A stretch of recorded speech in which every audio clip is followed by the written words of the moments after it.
Did you consult your husband? Of course, of course, yes. What did he say? Oh, I can never talk about what my husband tells me. Seriously, how much do you guys talk? I mean, you all the and time. Bill About all the time. Foreign policy issues. Oh, well, we talk about everything. You know, we talk about our dog who got sick and had to go to the vet. I mean, we talk about everything. You talk about Kim Jong-il, like what to do. Pillow talk, maybe. So, you know, sometimes we do because I really value his advice. But, you know, he's so busy in his charitable activities right now that, you know, there's no real connection between, you know, what he's doing and my official capacity. But, you know, people in the administration call and ask for advice all the time. You know, what do you think about this and how would this work?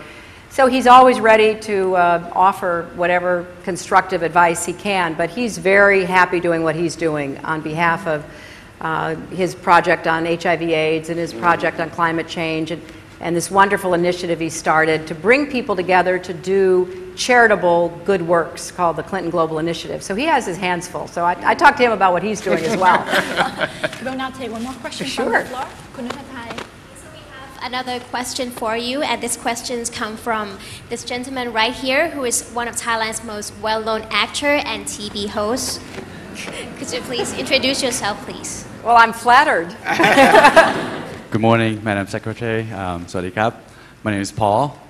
My question is much softer, so a little long, so please bear with me. They're hard, aren't they? Nice people. Yes, they are. This coming August 12 is Queen Sirikit's birthday and also the Mother's Day in Thailand. So as a working mom who has done such a wonderful job raising your own daughter, Chelsea, do you have any tips to share with Thai working moms on how to balance your personal and professional life? And I have just one more question, if you will. Which job is the most difficult for you? Being the First Lady, Secretary of State, or Senator from New York, or being a mother? Or being a wife. Yeah. He stole my question. Oh, really? That was going to be my last one. Well, I really appreciate your mentioning Her Majesty the Queen.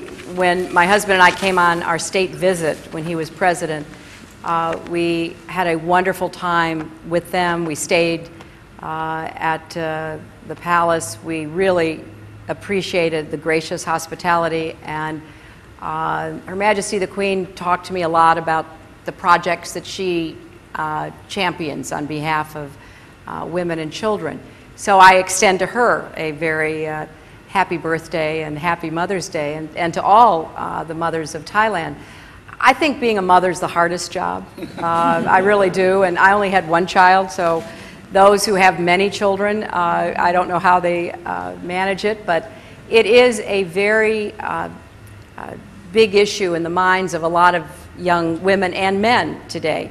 How do you balance the important work of your family, which truly is work, and you have to be committed and you have to be willing to sacrifice for your family, with the pursuit of both income and some satisfaction in the outside employment that you do? I always am careful because people say, well, how do you balance being in the home and working? Well, you work in the home, so you don't want to draw that distinction.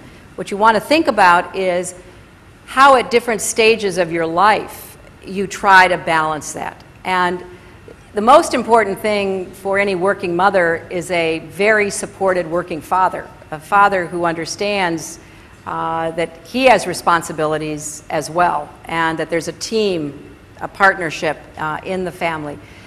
And I think employers increasingly recognize that if they're going to keep talented young women who are having a family, they've got to be more understanding of the pressures that exist between, you know, being at work and then still making sure that you've fulfilled your family obligations.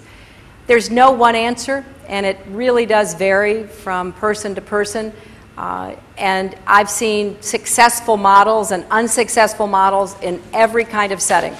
You know, I've seen mothers who never work outside the home, who are overwhelmed by their responsibilities, and their children, you know, are not as disciplined, for example, as they should be. And I've seen mothers who work full-time, sometimes 2 or 3 jobs, and their children are well-behaved and very focused on doing the right thing. So, you know, it's every possible model in between. And I just wish that it's fine to have a Mother's Day once a year, but I wish that people every day would respect the job that mothers do and try to support mothers in the family and in society. And that's something I've spent a lot of my time as an advocate over the course of my life trying to improve in my own country.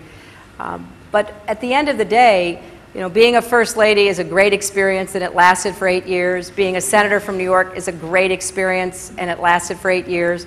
Being a Secretary of State is an incredible experience and has lasted so far for 6 months, and I hope for a few more. But on February 27th, 1980, I became a mother for the rest of my life. And I think that that's how I view it, that's always a primary obligation that I take very personally and very seriously.